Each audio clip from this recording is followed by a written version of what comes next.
Painting fabric is easier than you think, and I'm going to show you exactly how you can do it, no matter your skill level.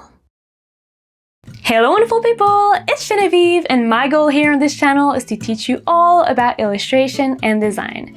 Now you can totally watch only this one specific video if all you care about is how to paint fabric, but I do want to mention that it's part of a complete digital art course designed as a month-long, 100% free YouTube series. So if you want to take on the challenge of improving your art skills, make sure to check the course details on my website, it is linked in the description below, and make sure to subscribe as well as ring the bell so you don't miss any of the upcoming lessons.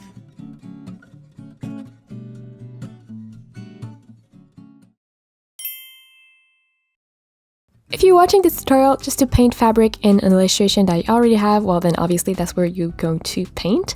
But if you're watching it as part of the course and we're going to practice on a sphere, make sure that your canvas is big enough so you can zoom in without seeing the pixels. It doesn't need to be crazy high resolution because we're just practicing, but make sure it's not super tiny either.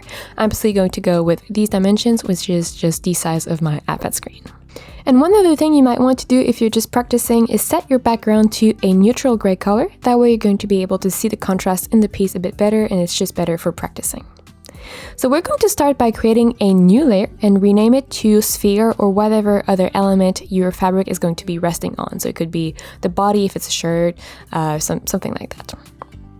And for this base element, we just want to roughly map out the silhouette. So you can use a super basic hard brush. So in Procreate, it's in the airbrushing panel, but that's pretty much the most basic brush you can find in most software. And then you're just going to draw the silhouette of your shape the fabric is going to be resting on. So in my case, just a circle, so we can have a sphere later. And here you can really use any color that you need depending on the element you're painting. Here I'm just going to go with a black sphere. And just so we can play with the opacity, or the transparency I should say, of the fabric later, we're going to go ahead and create it on a separate layer. So for that you might want to duplicate your base sphere layer or whatever else you're drawing and rename the top one to fabric base.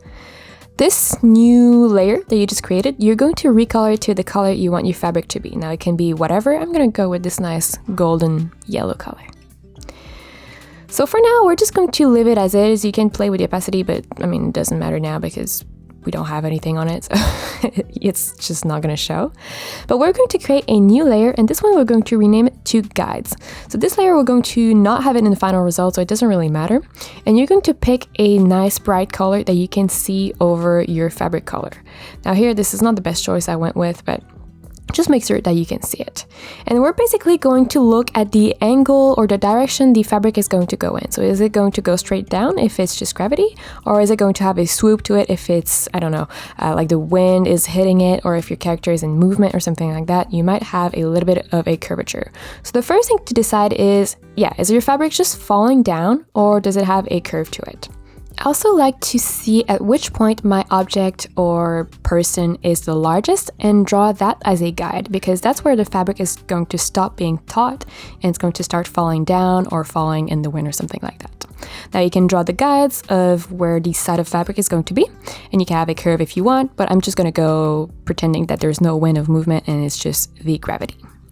Now you may add folds at this point, so just drawing lines that go to pretty much up to the largest point of your element, so pretty much the middle in the sphere if you're drawing a sphere. And those folds, because it's a curve, a sphere, it's curving away. The closer you are to the edges of your fabric, the tighter the folds are going to appear. And that's just optical, illusion, I guess. It's perspective, it's not an illusion, it's just perspective. Because the sphere is curving away, the folds kind of look like they're all bunched together. That's just the way it is. Now I'm not going to talk too much about the physics of fabric in this video because that's not the point. The video is part of 30 Days of Digital Art, which is all about texture. So we're going to focus on the texture, but it's really hard to talk about fabric without just giving basic clues on physics. If you want to learn more about physics of fabric, I might do a video about it later in the future. Just let me know in the comments. But for now, we're going to do this basic shape and then move on because, again, otherwise this video is going to be way too long. So for the base, what I like to do is have kind of S-curves, I guess, that change direction every time there's a fold. And that's pretty much it. I don't make it more complicated than that, so we're going to do that for now. So once you have your rough guides, you can always use the liquify tool. That's in most digital art software, and Procreate is in the adjustment panel, so the magic wand icon. And then you can just quickly drag your guides around to make it look like there's movement in it, so wind or just the character is moving. I find that doing it that way instead of trying to draw the movement by hand just gives a more realistic and just more organic and flowy result. So that's a quick tip for you, but you could try and draw it by hand if you want. I'm personally going to keep it like that just so we don't overcomplicate things. So once you have your guide, you can go back to your base fabric color and your base fabric layer, and then just simply outline everything. It might be helpful to lower the opacity of your guides because otherwise they get in the way and it's really hard to see what you're drawing. But really here, the only thing you have to do is create a silhouette of your fabric shape. So just do that and make sure your lines are super clean, and then we're going to move on to adding the shading, the folds and everything to make it look like fabric. And with that, it is time for the secret password. So if you've watched this far in the video, please go ahead and leave a comment with the color you're using for your fabric painting. And it's kind of a game we're playing here on the channel. I always hide secret password. And what it does is it gives me a lot of insight into how to pace and edit my videos better, which helps me to create better tutorials for you guys. So it's already a win-win. But it's also really cool because you guys know me, you see my face in the intro, you hear my voice throughout the entire video. But I have no idea who you guys are, and whenever you leave a comment, whatever the comment is, I get to sometimes see your face, sometimes see your name, and it's just really cool to see who's part of the creative community that we're building here on this channel. So just leave a comment with the color you're using to paint your fabric, and we're going to keep going.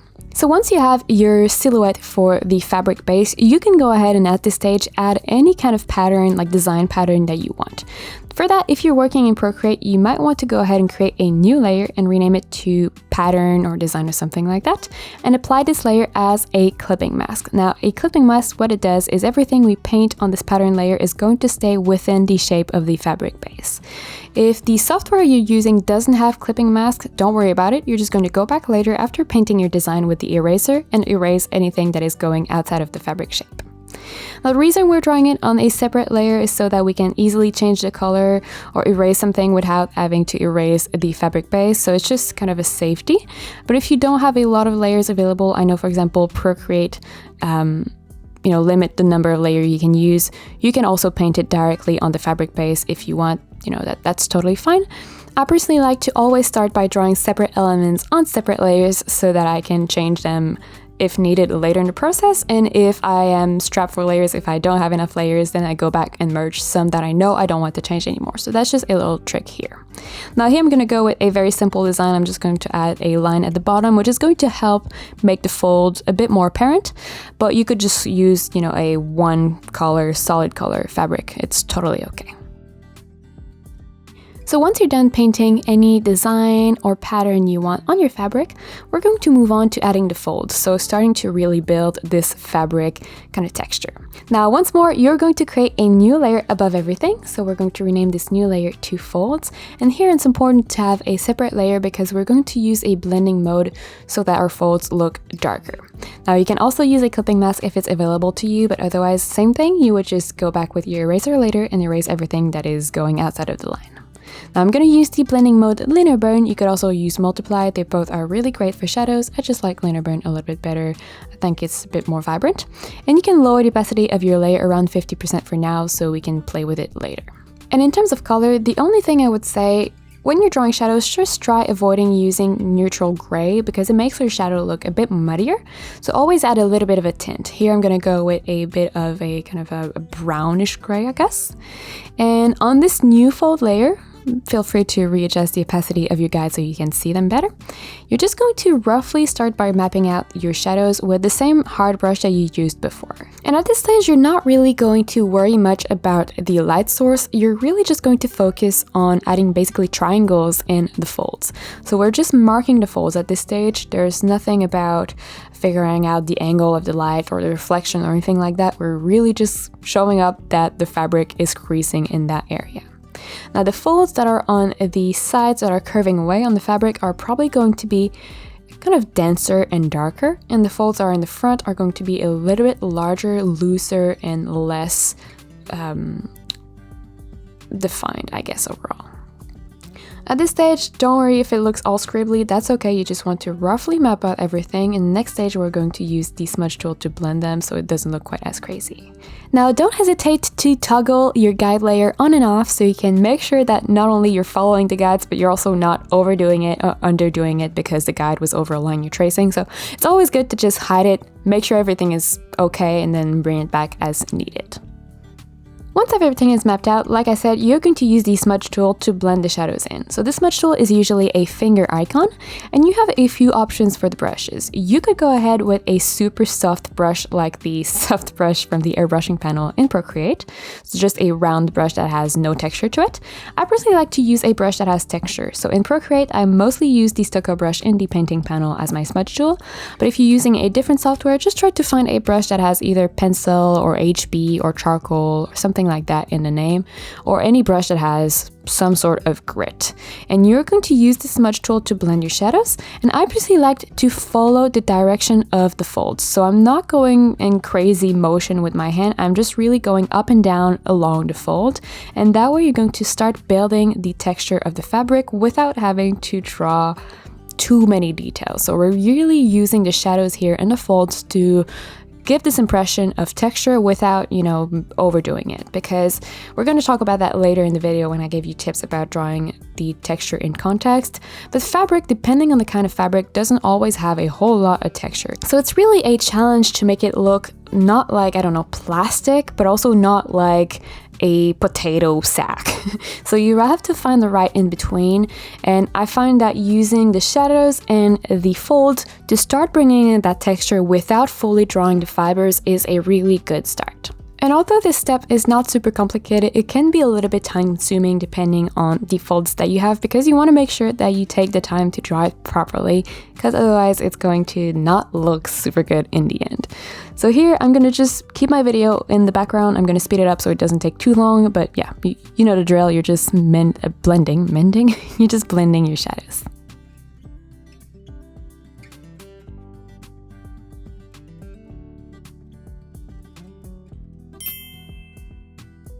So at this stage, you might want to go back and play with the opacity of your fold layer until you get something you like, because when we start drawing it, sometimes before blending, it's just a bit more intense or a bit less intense. So after blending, it's important to go back and just play with that. And then we're going to add some real shadows. So creating a new layer, renaming it to shadows. If you do have clipping mask, it's also going to be a clipping mask. Otherwise, same thing, don't worry about it. And we're going to use a linear burn once more, for now putting it around 50%, but we're going to go back to it later. So for the shadows, you might want to use a brush that is a bit more soft, so just a regular circle with no texture and a bit of feathering on the outside. In Procreate, that would be the soft brush from the airbrushing panel. And you can brush your shadow wherever you want them to be. So in my case, I'm imagining that the light source is on the top right, which means my shadows are going to be mostly on the bottom left.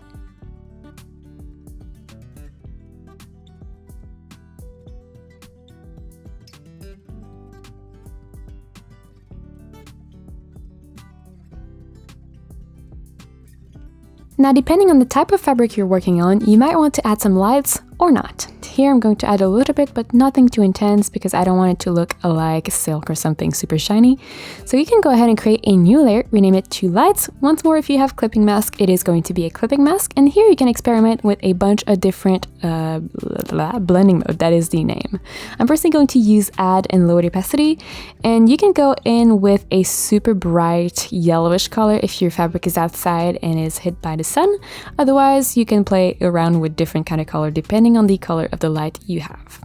Now here you can just softly brush some lights with the same soft brush as before, mostly on the top of the fabric, and you can go back with a slightly smaller version of the same brush and brush over the folds that are facing the light source.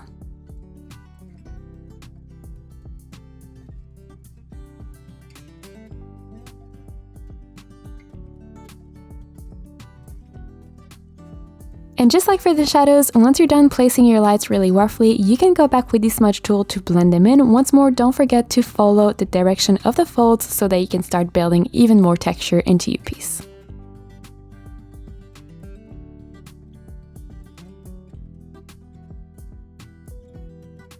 Now here, be careful though, don't overdo it with the lights because fabric is usually not that reflective. So you're going to get a little bit of a light effect, but that's mostly going to show in the shadows usually.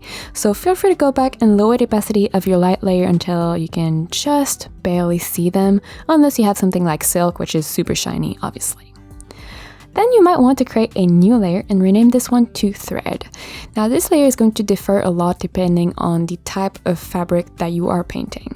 So this thread layer, you're going to just play with the different kind of blending modes. A lot of people ask me, you know, in the comments in most of my videos, like, how do you pick the blending mode that you use? Well, it's really a question of trial and error. So what I would suggest here is going back to your main color you used for your fabric base, so in my case just this bright yellow, and then drawing a bunch of lines going through the different blending modes that you have and seeing which one you actually like. Here I'm going to go with add, I think, because I do want to see my thread and I want them to be lighter, but you could go with something like multiply, linear burn, overlay, soft light, luminosity. You can really try them all and see what works well with the type of fabric that you're painting and the colors you're using. Now in terms of brushes, you could stick with the hard brush or something like a medium brush.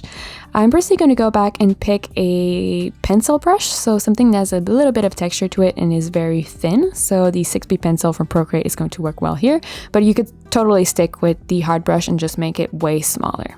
And at this stage, what we're going to do is we're going to draw some of the threads. Now here, like I was saying again, I'm just drawing a fabric that is kind of like cotton almost, a bit thinner than cotton because it's see-through, but I don't want the threads to be super apparent. I don't want to see the woven pattern too much, but in the highlight part, it might be a good idea to go back and draw some of those threads, and then later we're going to blend it better, but just draw this pattern a little bit, so kind of a cross hatch pattern, to show that it is indeed fabric and not just like soft plastic or something like that. So by doing that only in the highlights, you avoid overdoing it, but you still get a little bit of the fabric feel. Now, one thing that I like to do is once I'm done sketching the pattern, I go back with my soft eraser, so super important, a soft eraser, and just erase the outside part of the pattern so it really blends in with the fabric. And you can see it's super, super subtle when you zoom out, but it is there and it does contribute to this texture effect. So this is really the key to painting fabric. It's adding a little bit of that texture in the parts that are, one, in focus, obviously, and two, in the highlight parts.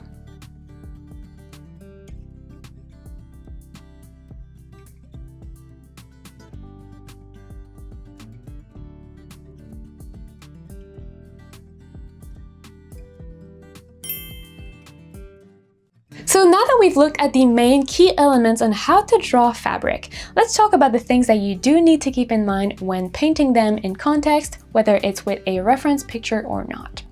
So if you're watching this video as part of the full course, now is the time where you can pause and come back tomorrow for day 2 of the fabric study while you practice the same texture, but this time using a reference picture instead of just a sphere. Otherwise, make sure to keep watching because these steps can really make a big difference in the final result of your artwork. When you're painting fabric, there are a few specific questions you need to ask yourself to make sure it looks right for your specific piece. So on top of thinking about the regular coloring and shading considerations, thinking about the type of fabric is absolutely essential because it's going to affect, pretty much everything. So one thing you need to ask yourself is how thick the fabric is. Is it so thin that it's a bit see-through? Is it super thick and heavy? And then what kind of thread is your fabric made of? Is it delicate, super shiny silk, or is it a fiber so coarse that you can actually see the woven pattern? If your goal is, painting a t-shirt, you're going to want to make sure you don't see too much of the woven pattern of the threads because that's not what cotton is like. But if you're painting, a jute bag, then that patterns need to be very, very clear. So the key here is to keep those questions in mind when you're creating your own piece or drawing from reference pictures so that you can adjust the basic fabric painting technique to the requirements of your garment, home decor, or any other element you might be working on. Now, if you enjoyed this video and want to learn how to paint more textures and material, I highly recommend you check out this playlist in which I'm going to teach you exactly that. But before you leave, make sure you give this video a like and subscribe to the channel so you don't miss any of the weekly videos, and then click on the link right here, and I'll meet you there.